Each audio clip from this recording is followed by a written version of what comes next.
Olá, muito boa noite a todos, que honra tê-los aqui comigo, hoje com filtro, tá? Pela primeira vez com filtro, vou esperar chegar pra gente conversar.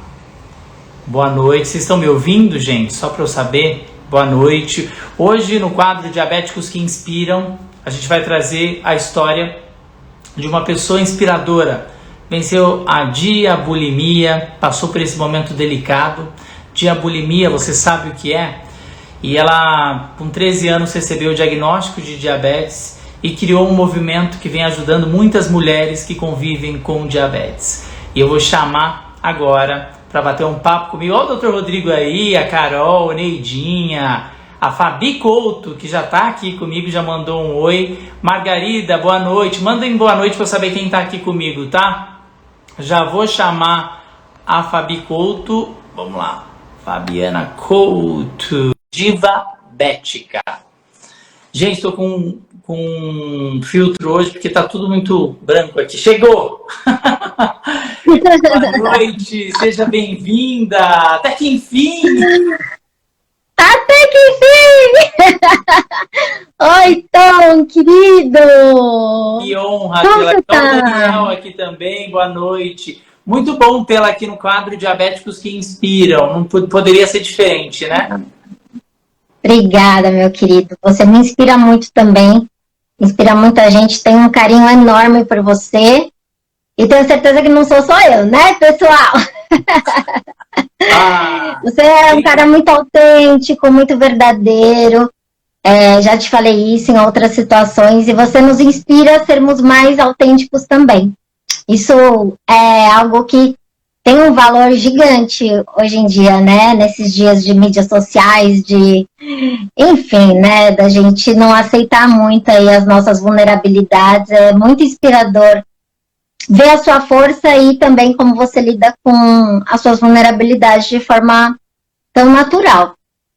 Olha, eu que agradeço pelas palavras, mas eu acho que aqui é uma troca, né? Não dá para ser diferente, não dá para eu querer falar algo que eu não vivo, porque eu não sou essa pessoa em todos os aspectos da minha vida, e eu acho que com diabetes também não é diferente, né? E pode ter certeza que você tem me ajudado muito também nesse processo todo. Eu quero agradecer e falar que a Fabiana Couto, ela é uma diabética que inspira. Por quê?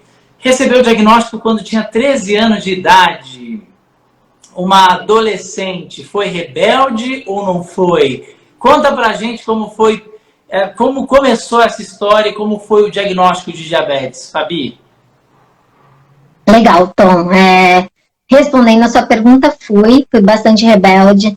O que eu acho legal é a gente tentar olhar o que... Hoje eu consigo ver o que estava por trás dessa rebeldia, né? Que era uma sensação de incompreensão, de muito julgamento, muita crítica, né? Tanto assim em casa, que lógico, os meus pais queriam muito que eu me cuidasse, mas quanto também no meio médico, enfim, com os profissionais de saúde que provavelmente também não tinham um manejo ali com o ser humano, né, do lado mesmo, assim, emocional que nos afeta. E assim, a minha rebeldia durou muito tempo, porque eu fui diagnosticada com 13, e eu de verdade, assim, só vim a aceitar, e eu acho que o processo de aceitação é uma constante, né? Enfim, tem dias que eu não tô afim, e que eu falo, pô, eu não queria ter isso. Tô cansado. Aceitar não é um ponto de chegada, né? É uma constante mesmo, no dia a dia. Mas até os 27 eu realmente não aceitava, não me cuidava de uma forma, né, de uma forma bacana. Isso foi difícil para mim, porque não é porque eu não queria. Eu acho que muita gente se identifica com isso, né, Tom?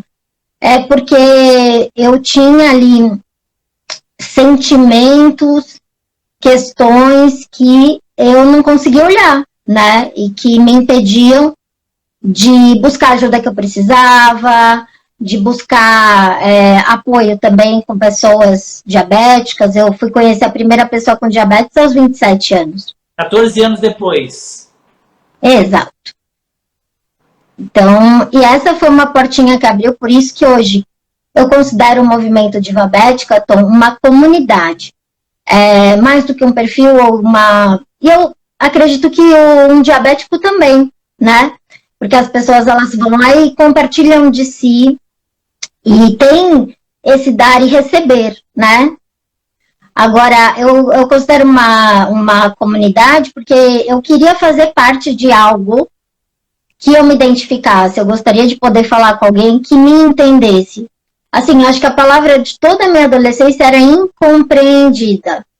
Aliás, de toda a minha vida, porque eu tenho, assim, algumas características, assim, sou uma pessoa hipersensível, sou uma pessoa que precisa de um determinado cuidado, de uma atenção nas relações, que sempre me falaram, ai, você é muito sensível.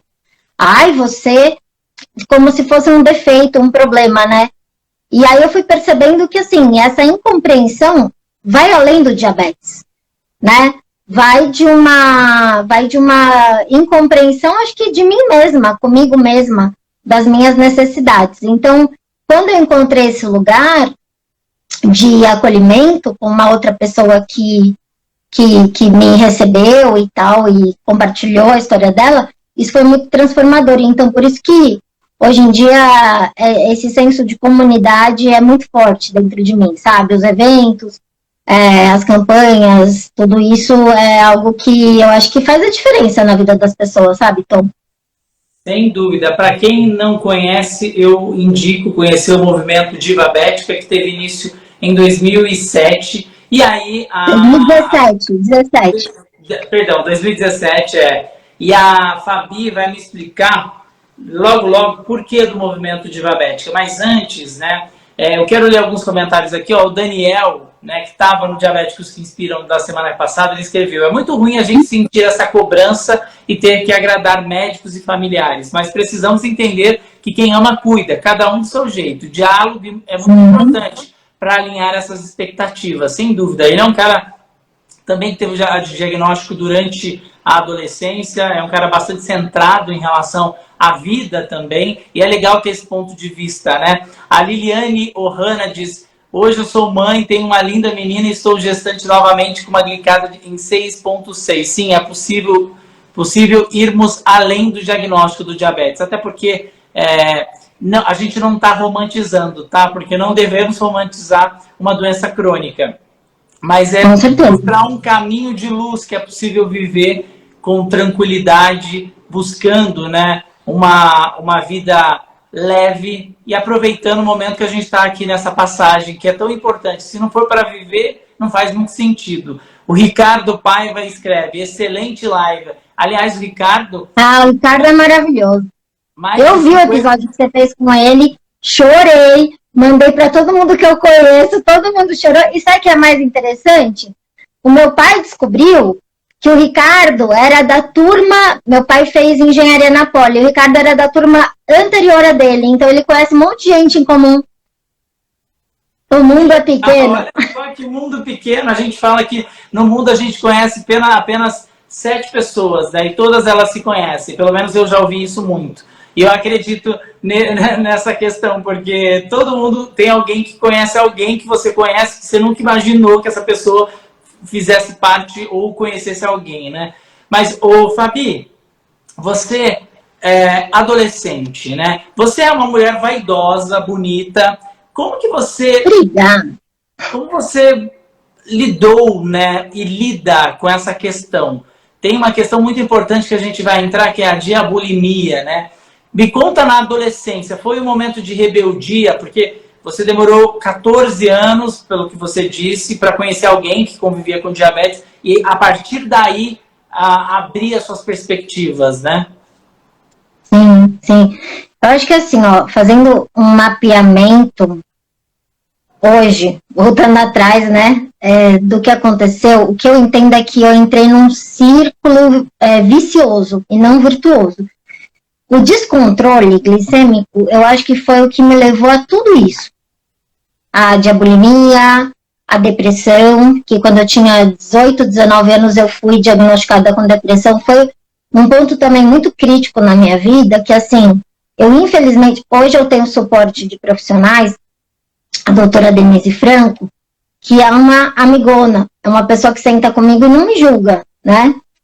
Mas na época não era assim. Eu passei com alguns profissionais que eles, por frustração, né, de eu não estar correspondendo ao tratamento, teve muito julgamento. Uma médica chegou para mim, eu estava numa época de depressão e diabulimia, né? São comorbidades, andam juntas. E eu só usava preto, Tom, porque eu me sentia gorda, né? Eu nunca fui assim, nunca tive sobrepeso, já tive fases mais cheinha, mais magrinha. Aí ela olhou pra mim e falou assim, de novo você de preto, hoje em dia eu dou risada, tá? Você parece um corvo. E eu tava num dos piores momentos da minha vida, eu tava precisando de alguém que me desse a mão. E a gente está falando... Você está falando de um período que não tinha isso, não tinha acolhimento das redes sociais. Imagino que até hoje, quando você lembra, isso mexe de alguma forma. E assim, recentemente encontrei com essa médica. Eu, sinceramente, não me cabe a julgar, sabe? Cada um faz o melhor que pode dentro do que sabe, do que tem. Mas aí eu olhei e falei assim, olha pra mim hoje, tipo, eu tô tão bem, né? Eu faço um trabalho de educação em diabetes, eu cuido de mim, não é perfeito, mas eu me cuido. O diabetes hoje, ele é meu amigo, não é mais meu inimigo, né? A gente trabalha juntos e eu falei, pô, aquela adolescente teria orgulho da mulher que eu me tornei, sabe? E isso é importante, porque a gente tem que olhar a nossa trajetória. Às vezes a gente se cobra tanto, né? Mas, pô, quanto que a gente também já evoluiu, né, Tom? E aí a questão da diabulimia, eu acho que veio, e aí nessa época da diabulimia com a depressão, eu fui numa psiquiatra, porque meus pais estavam vendo, assim, meu comportamento irritadiço, muito explosivo, e aquela coisa, assim, que eles já não sabiam como lidar. Então, eles falaram, vamos fazer uma consulta. E essa, eu não tive muita sorte, né? Essa psiquiatra, ela me atendeu umas 2 ou 3 vezes, mas eu não senti ali uma identificação. E ela era mãe de uma menina diabética. E por isso minha mãe quis que eu fosse. E aí, quando os meus pais, eu pedi para parar e não queria mais ir, falei que eu queria terminar o tratamento, meus pais foram lá para perguntar qual era a visão dela, por que eu quis parar. E ela, Tom, pegou ali falou assim, vocês querem saber o que está acontecendo com a Fabiana? Pegou ali um pedaço de papel, um cartão dela, amassou, jogou no lixo e falou assim, essa é a Fabiana.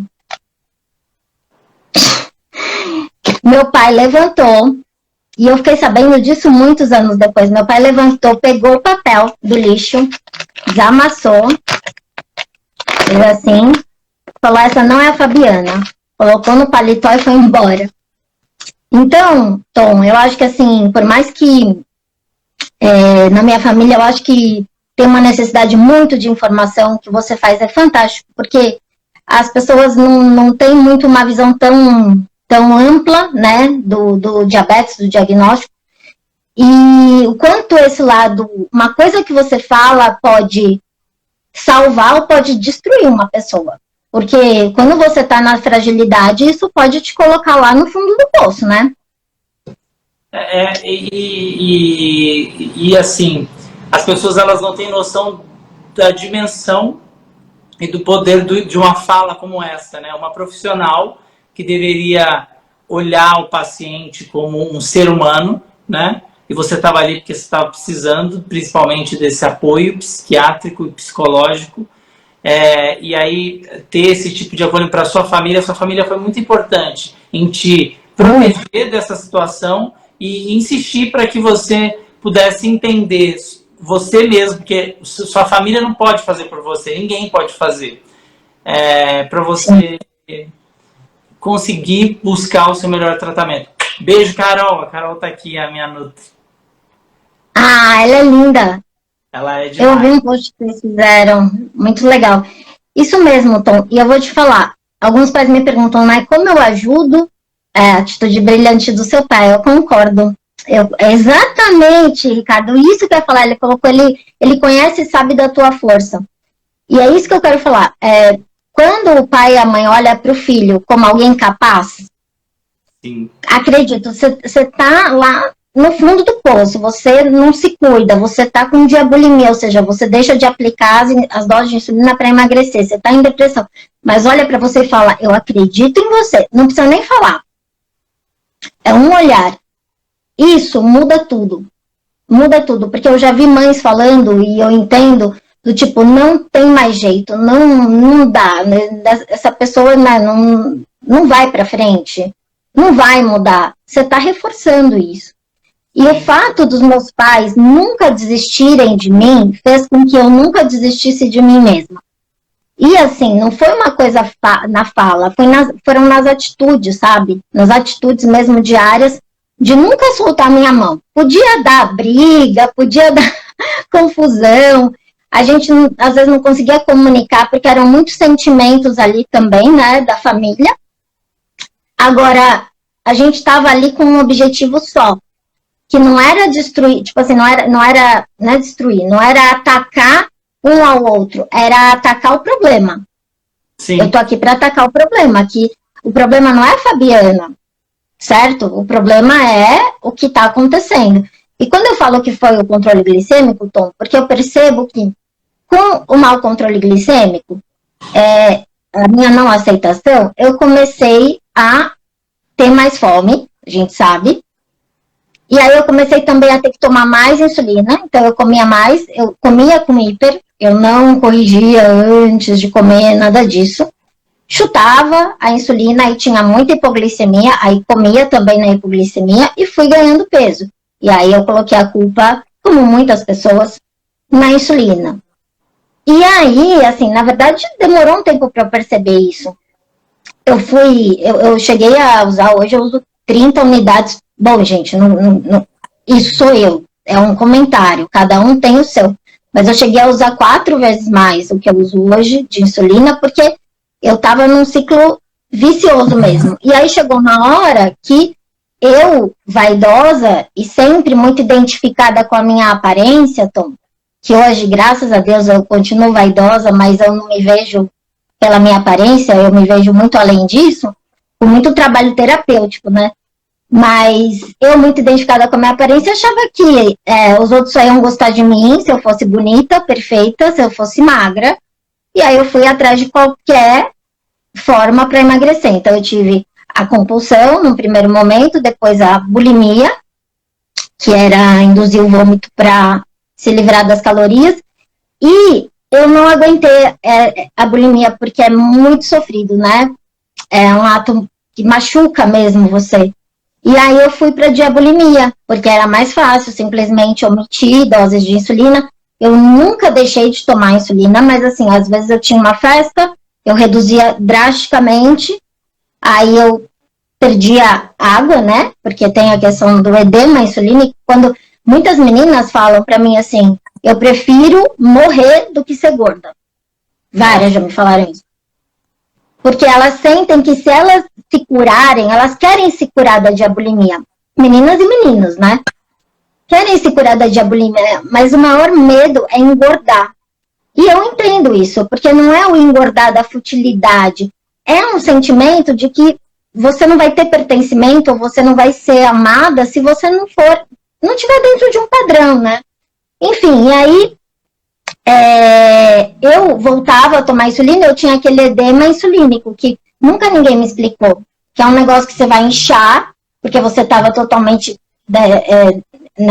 privada da insulina, e de repente o teu corpo recebeu, e você incha mesmo, né? A doutora Solange Travassos que me explicou isso. Só que isso, em uma semana, passa. Só que muitas vezes eu não aguentava, eu me olhava no espelho e tal. Então volta nesse ciclo. Então, e a diabulimia também estava muito conectada com a minha depressão, né? Pensamentos muito negativos em relação a mim mesma. E eu nunca aceitei muito bem o tratamento psiquiátrico. Eu achava que eu tinha que dar conta sozinha. Então, eu não estava me ajudando, né, Tom? Eu estava realmente... E eu nem sabia que eu tinha diabulimia, porque eu não sabia o nome. Eu sei que você também teve, né, Tom? Você sabia o nome disso quando você estava vivendo aquilo? Eu só sabia Na verdade, eu comecei a perceber que se eu deixasse de tomar insulina, a glicose ficava alta e por algum motivo eu ficava mais magro. E aí eu não queria engordar mesmo, e aí eu fiz isso. E acho que foi coisa assim, foram 5 anos de negação no meu caso, né, de não querer aceitar. Durante uns 2 anos eu fiz isso, não foi todos os dias, né? Se não, também, né, você ia estar hospitalizado gravemente, né? Sim. Mas, ô Tom, então, essa questão da gente não saber, muitas pessoas já me criticaram por falar sobre diabulimia, acredita? Falando que eu vou dar ideia para as pessoas. Isso não existe. Quem tá buscando uma forma de emagrecer, enfim, seja o que for, vai encontrar. A gente, na verdade, tem que resgatar essas pessoas. A gente tem que trazê-las de volta, porque elas já estão fazendo isso, de uma forma ou de outra. E elas não sabem, eu não sabia, porque as pessoas, elas julgam, né? E tem muita vergonha. Demorei muito tempo para falar do meu transtorno alimentar, porque eu tinha muita vergonha. Era como se, assim, eu fosse culpada daquilo. Mas eu não sabia das consequências que aquilo poderia realmente ter na minha saúde, na minha vida. Eu não sabia que eu podia trazer complicações sérias do diabetes, ou que eu poderia até morrer por causa disso. E aí as pessoas falam, nossa, que irresponsável. Já ouvi isso, comentários sobre... Gente, não é isso, é uma doença. Diabulimia é um transtorno de saúde mental. A Denise então, Franco assim, está dizendo, né, temos que falar mais sobre o tema. E quem está dizendo isso é uma das maiores especialistas no assunto, né, em diabetes. Então, acho que a gente tem que falar porque a gente, primeiro, quem fala não conhece a realidade das pessoas e não entende o que isso é capaz de mudar e ajudar tantas pessoas que não fazem nem ideia, né? Ou estão fazendo escondido e também não sabem o que essa atitude pode trazer de consequência. Então, nosso papel é de fato informar, né? Mas, Fabi, diante de tudo isso, essa foi a sua fase mais complicada do diabetes? Sim. Foi bem difícil. E assim, o problema é que eu sofria sozinha. Eu não falava para ninguém o que eu estava passando. Não pedia ajuda, não falava para os meus pais. Então, assim, eu fiquei sofrendo, e isso também, essa é uma das características de quem sofre de um transtorno alimentar. A pessoa sofre sozinha, e ela acha que ela tem que sair daquilo sozinha também, né? Porque não quer o julgamento, e são pessoas, geralmente, que também são muito sensíveis à crítica e ao julgamento. Eu sempre fui muito sensível à crítica e ao julgamento, e eu já entendi hoje que faz parte da minha... Eu vou me fortalecer, eu vou me aprovar, mas eu sou uma pessoa mais sensível nesse sentido. Então, eu tenho que entender que eu tenho que estar em ambientes mais saudáveis para mim. Eu tenho que estar em ambientes mais acolhedores. Ponto. E essa questão do transtorno alimentar, o maior obstáculo para isso é a questão do julgamento ainda, da falta de informação, e isso afasta a pessoa do tratamento. Eu não sabia que eu tinha um problema, então eu não fui tratar. Eu saí dele praticamente sozinha. Como? Com comunidade. E eu também, eu lembro até hoje, e eu quero citar esse fato, que foi uma profissional de saúde, porque eu só trouxe exemplos, né? Mas depois foi uma virada, né? Que aí eu fui conhecendo profissionais de saúde que tinham uma enorme empatia e carinho. Agora, Fabi, me responde uma pergunta sinceramente. O diabetes já te fez sofrer? Claro! Ainda faz. Muito bom ter essa mensagem, gente. Sabe por quê? Não vamos romantizar uma doença crônica. Entrou uma matéria esses dias no Jornal Nacional, e aí eu falo para todo mundo, até mesmo para colegas influenciadores, blogueiros, não sei, jornalistas, quem fala sobre o assunto. Gente, o diabetes faz sim as pessoas sofrerem. É difícil ouvir, né? Se você difícil ouvir. acha que não sofre, eu acho que você vive numa bolha e não sei em que mundo que você está vivendo. É só um desabafo mesmo. Acho que a gente tem que sair da bolha. É a verdade! Hã? É verdade. É um desabafo e é a verdade. Não, é muito lindo, né? É muito lindo falar quando você tem tudo, você consegue tudo. Só que a maioria não consegue, não tem acesso a tudo. Então não dá pra ficar aqui falando, ai, que absurdo falar que as pessoas... Olha, não, exatamente. Gente, gostaria que não sofresse. Mas sofrem. E isso é uma verdade. Ponto. Eu queria ouvir isso de você, porque assim, em algum momento eu também sofri, e não vou dizer que em alguns momentos atuais eu também não sofro, mas assim, eu sei lidar com esse sofrimento, né? Exato. Tem que lembrar que muita gente não sabe lidar com o sofrimento, não tem nem acesso a quem possa acolher. Então, vamos parar de achar que, na minha opinião, tá? E aí eu sou jornalista e conheço... Eu acho que eu sou um cara que conheço o Brasil como poucas pessoas conhecem, e eu sei que isso faz as pessoas sofrerem. Só que assim, a gente quer que isso aconteça? Não, a gente quer ajudar para mudar essa realidade. Não adianta ficar atacando, dizendo, ai, ninguém sofre, que é mentira. Desculpa. Isso aí, gostei, Tom. É verdade. Sabe por quê? Essa negação não ajuda. Porque... Você não sabe o que é fake news, não fala que uma coisa é fake news, sabe? Porque você passa vergonha. Fake news, você tem que estudar e entender o que é fake news, tá? Antes de apontar para algo e dizer fake news. Queridos, eu trabalho com isso todos os dias, não é fake news. Tô adorando! Não, porque, cara, eu acho que ao invés de acolher e ajudar, a gente que tem esse papel aqui nas redes sociais, a gente tem que saber como se posicionar. Não dá para viver no mundo do Bob, né? No mundo da lua. Isso só atrapalha. Sabe por quê, Tom? Se eu sei que eu sofro, se eu tenho consciência do meu sofrimento, eu vou buscar ajuda. Eu vou buscar meios para lidar com esse sofrimento. É isso que eu tô te falando. Eu não fui buscar ajuda porque eu ignorava que aquilo estava acontecendo.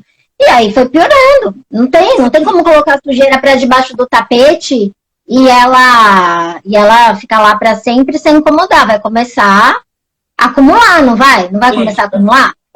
Sem dúvida. E Fabi, só para falar assim, eu sou um cara que falo mesmo. Eu não tenho medo de político, eu não tenho medo de secretário, eu não tenho medo de... E eu não vou ter medo de falar para pessoas que desempenham um papel super bacana mesmo nas redes sociais, mas ao invés de informar, está desinformando.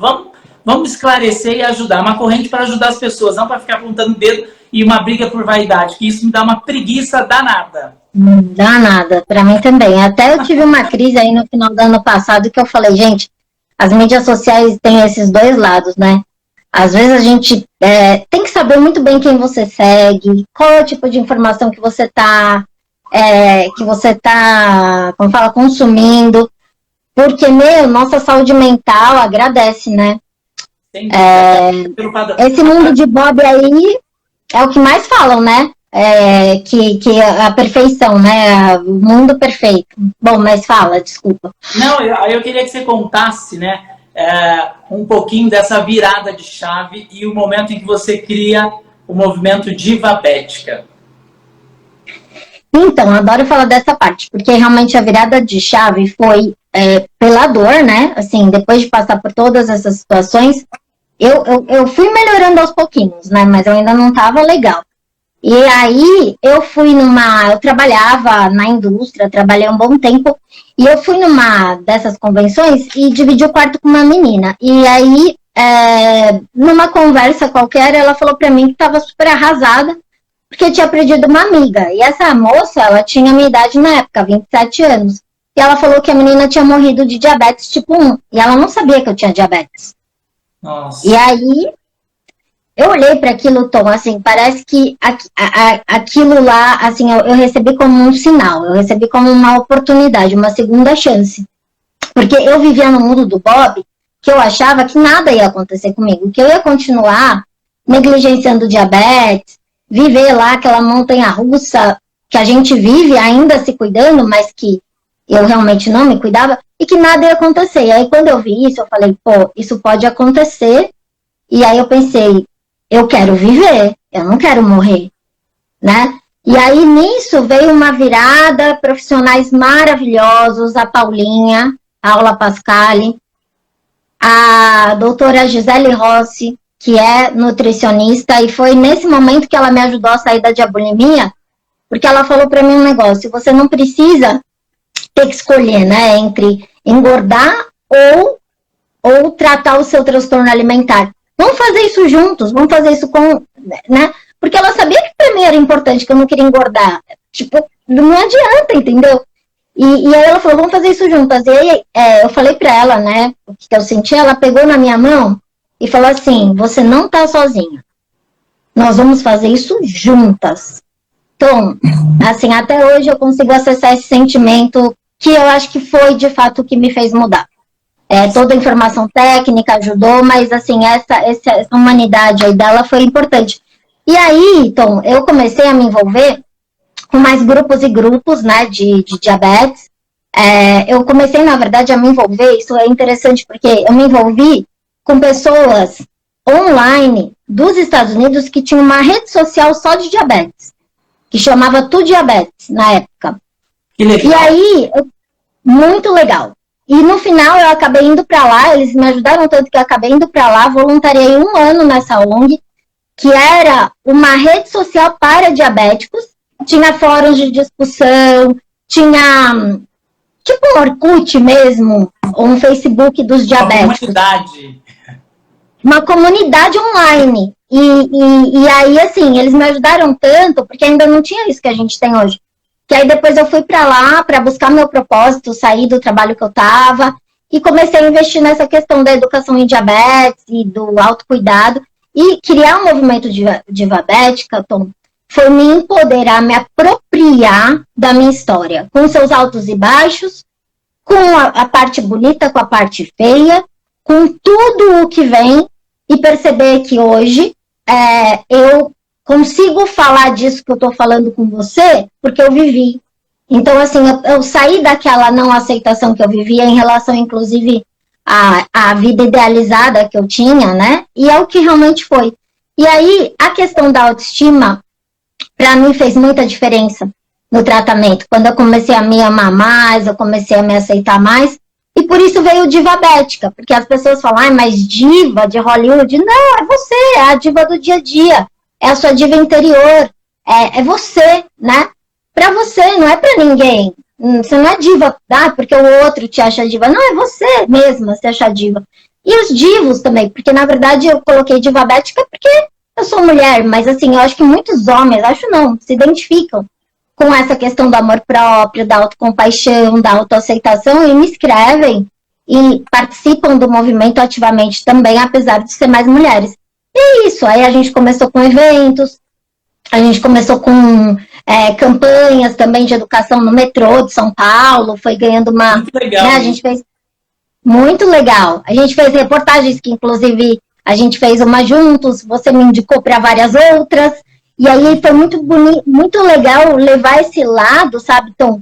Desmistificar de que também, assim, lógico que a gente sofre, mas não é só isso na vida de um diabético, né? Porque a mídia também coloca de uma forma muito pesado o diabetes, né? Assim, como se você já tivesse fadado a complicações e tal. E levar esse outro lado foi muito legal. A gente fez uma exposição de fotos de mulheres diabéticas no metrô, Tatuapé, e aí as pessoas paravam assim, impactados por aquelas mulheres bonitas, empoderadas, e aí eles entravam em contato com diabetes, entendeu? Então, assim, mostrava primeiro eu sou uma pessoa, eu tenho uma essência, e depois vem o diabetes, né? Então, assim, eu tô com muitos planos para esse ano, tô feliz de fazer esse trabalho e de contribuir. Eu me sinto preenchida, sabe? E aí não preciso mais tanto da comida para me ajudar com isso. Agora, me fala uma coisa, quais são os momentos, né, que você percebeu que você estava tendo algum transtorno, né, tanto alimentar como psíquico mesmo em relação ao diabetes e à alimentação? Eu não percebi. Não? Não, esse que foi o problema, eu não percebi. E assim, eu vivi muitos anos sem perceber isso, até que eu comecei a fazer terapia. Eu comecei a fazer terapia por outros problemas. Não tinha nada a ver com diabetes. Imagina que eu ia fazer terapia para falar de diabetes.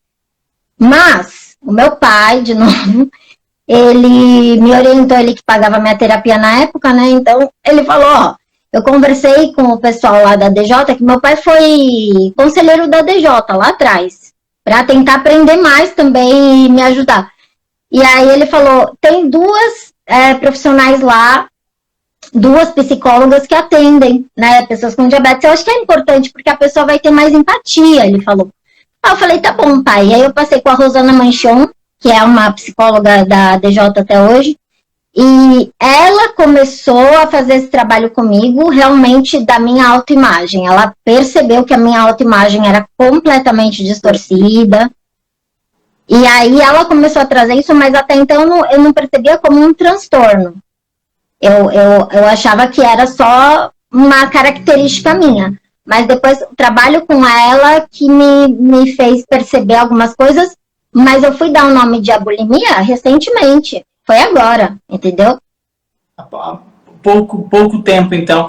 Também não se falava sobre isso, não se entendia muito bem sobre... Sabia que acontecia, mas não tinha algo definido em relação... Hoje já tem estudos, né? Hoje é mais aprofundado. Agora, Fabi, deixa eu só explicar aqui. Alguém me perguntou o que é negligenciar. É deixar de comer doce? Não. Negligenciar é você saber o que você tem e você não querer saber. Então, você fecha os olhos e vai numa estrada às cegas, né? Sem medir as consequências. Você deixa de cuidar de algo que necessita de cuidar. Minimamente, né? Assim, virar as costas mesmo, né? Tá numa estrada mesmo às cegas. Eu me coloquei em muitos comportamentos assim, de risco, sabe? E não me orgulho nem um pouco disso. Mas aprendi a ter compaixão também por essa menina que estava tentando fazer o melhor dentro do que podia. Até e hoje, quando eu vejo alguém... Eu acho que a gente tem que, a partir do momento que você descobre, identifica algo, a gente não tem que ficar se lamentando pelo que passou, porque se houve consequência ou não, já foi, não tem mais o que fazer. Mas o que a gente pode fazer a partir de agora, né? De que forma a gente pode aproveitar essa vida que a gente ganhou essa oportunidade de viver e é que passa tão rápido, de uma forma alegre. Porque, na verdade, quando a gente fala qualidade de vida, a gente fala felicidade na prática, né? Qualidade de vida parece um negócio muito subjetivo. É isso mesmo. Viver bem, né? É viver bem, é viver leve. E os sonhos, né? Sim, os desejos, com certeza. Conquistas. E olha, isso eu vou te falar, eu nunca deixei de lado os meus sonhos. Eu acho que isso que me moveu pra frente também, sabe? Porque eu fui morar fora, eu quis ter experiências novas. Eu sempre via algo no horizonte, sabe? Eu falava, não, eu quero isso. Enfim, e isso foi muito importante para mim. E os sonhos, eles são fundamentais na nossa vida, né? Até, você sabe, eu ano passado perdi o Edu, meu parceiro, e assim, a forma como eu faço ele viver em mim é assim, quais eram as coisas que ele falava para mim que me transformaram e que eu preciso me lembrar todos os dias? Se ele não tá aqui para me lembrar, o que ele falaria para mim nesse momento?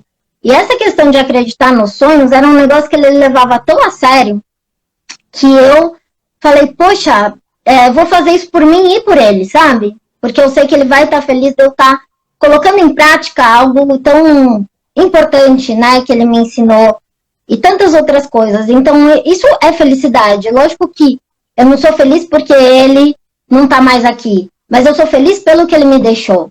Também tem um pouco dessa perspectiva que a gente coloca sobre as coisas, né, Tom? Sem dúvida. E ainda mais que a gente sabe que tudo isso é passageiro. Então, que a gente possa deixar o nosso legado aqui, nossos aprendizados, nossos erros também, e que as pessoas que convivem com a gente possam também, né, ter um pouquinho da gente. Porque eu costumo dizer assim, né, por exemplo, eu perdi já minha avó e meu avô. Perdi fisicamente, porque eles estão aqui dentro de mim, eles fazem parte do Tom que existe hoje. Então, eu acho que é a forma como a gente enxerga mesmo, né? E saber que... As memórias. E aí, às vezes, vem uma vozinha, né? Uma voz interior que é algo que aquela pessoa te falaria. E que você vê que você internalizou, que faz parte de você.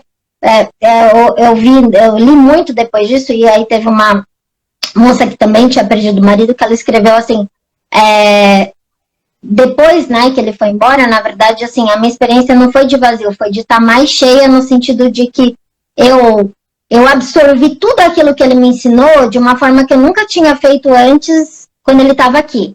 Porque quando a pessoa está aqui, a gente já conta que ela vai estar aqui amanhã, depois. Agora, quando a pessoa vai embora, parece que você quer se preencher dela para que ela continue vivendo dentro de você. Então, isso é a vida, entendeu? Tem um lado difícil, mas tem um lado também positivo e de superação. Então, se você me permite, eu quero falar uma coisa muito importante, que é assim, quando eu falo de saúde mental, eu não falo de passado, eu falo de presente.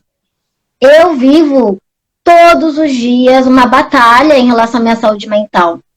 Eu me tornei mais vulnerável pelas questões que eu vivenciei na adolescência, e que hoje eu preciso estar muito em contato comigo mesma, eu preciso, se necessário, fazer uma consulta com o psiquiatra. Depois de tudo isso que aconteceu no ano passado, eu não tenho vergonha nenhuma de falar, eu estou tomando medicação, porque você trouxe a questão da tua depressão em algum momento, por isso que eu falo que você inspira.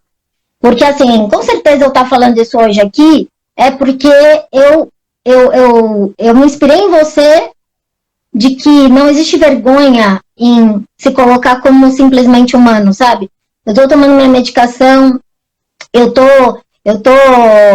ciente de que pode ser que leve um tempinho aí para estabilizar, eu tô fazendo a minha parte, recentemente eu tava morando sozinha, Tom, eu voltei para casa dos meus pais, 41 anos, nossa, mas vivendo na casa do papai e da mamãe, eu precisava desse carinho agora, e tá tudo bem, eu vou me fortalecer, vou pra vida, não sou menos por causa disso. Então, acho que assim, por que eu tô falando isso, Tom? Porque a gente tem que parar de achar que a gente tem que dar conta de tudo, a gente tem que parar de colocar obstáculos pra nossa felicidade. Eu ia falar pra nossa qualidade de vida, pra nossa felicidade. Tudo bem, é uma fase, e vamos que vamos, entendeu? E é isso que importa, sabe? Eu acho que depois da morte do Edu, eu comecei a ver que a vida não é um teatro, né? A gente não pode ficar aqui o resto da vida encenando. É muita energia perdida, é muito tempo perdido. A gente tá aqui para ser a gente, né, Tom? Se não for para isso, não tem sentido, como eu disse, né? E a gente tem que estar do lado de quem nos inspira e quem nos deixa ser quem nós realmente somos, né? Por isso que eu bato sempre na tecla, eu não tenho muita vergonha, não. Claro que a gente tem alguns receios, né, que estão impregnados na gente, mas desde quando,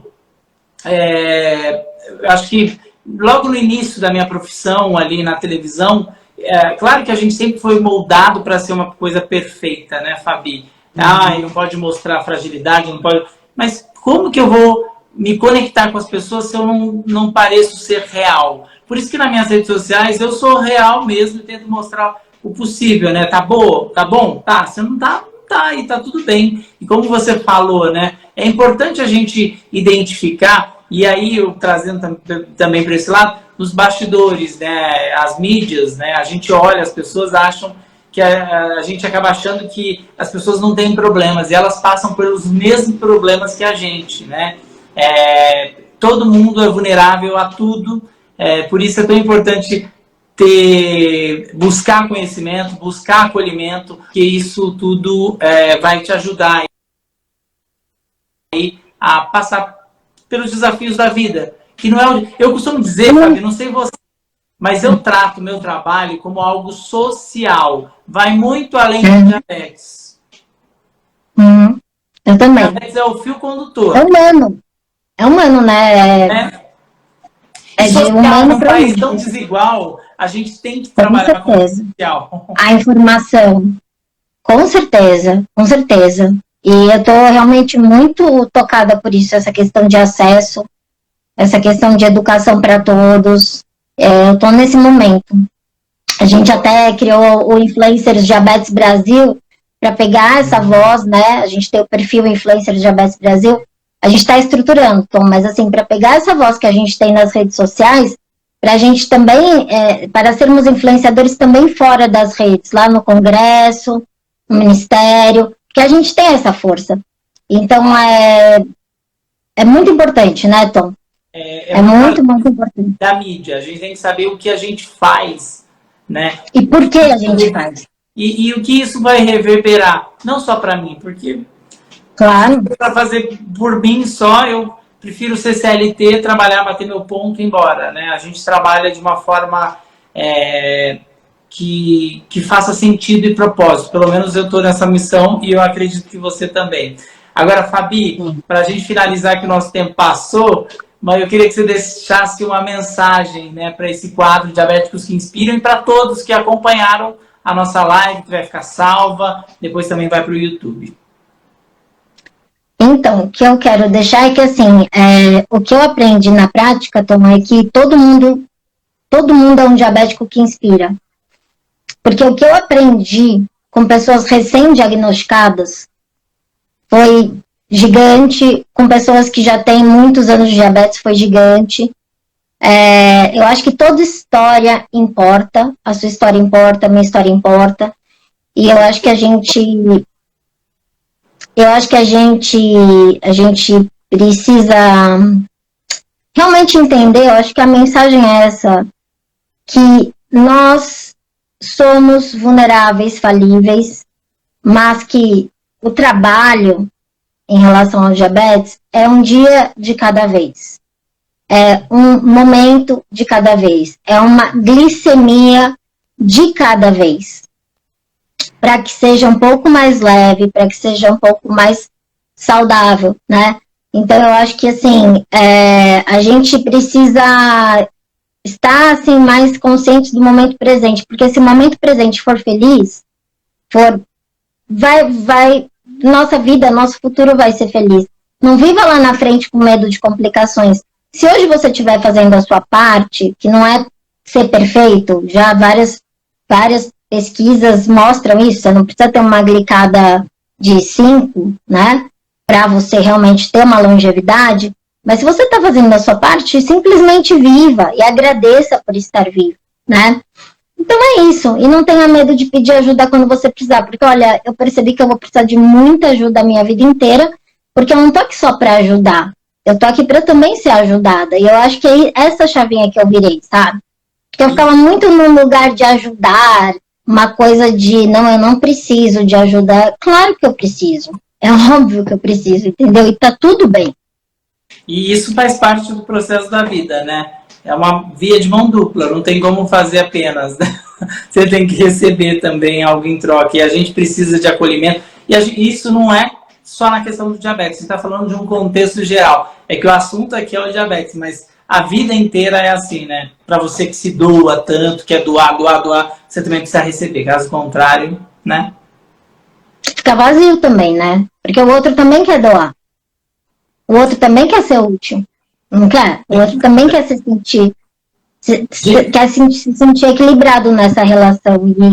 E quanto mais assim, quando eu me abri mais para minha comunidade, com as minhas vulnerabilidades, eu recebi tanto apoio da minha comunidade, e aí eu percebi que aquela comunidade eu não criei para os outros só, eu criei para mim mesma. Porque o apoio que eu recebi das pessoas nessa situação com o Edu foi fundamental no meu processo. Sabe, mensagens de carinho, assim, que você sabe, é uma troca, a vida é uma troca, né? Sem dúvida. Gente, por isso vocês têm que acompanhar também o trabalho lindo dessa mulher linda, Divabética. Além desse trabalho... Eu amo você, Tom! Dá vontade de apertar! Beijo pra Bárbara que tá aqui também. Ó, além de acompanhar esse trabalho bonito, né, nas redes sociais, o Movimento Divabética realiza também ações pontuais. Esse ano foi virtual também por conta da pandemia, mas são eventos importantes que acolhem homens e mulheres que convivem com diabetes. Fica aqui então a dica, Divabética, acompanhe. Fabi, obrigado pela sua participação. Obrigada, Tom. Obrigada, foi maravilhoso. Um beijo, viu? Tudo de bom, pessoal. Uma ótima noite para todo mundo. E ótimas glicemias também para todos. A gente se vê na próxima quarta-feira. Beijo, gente. Até mais. Beijão. Tchau. Tchau, tchau.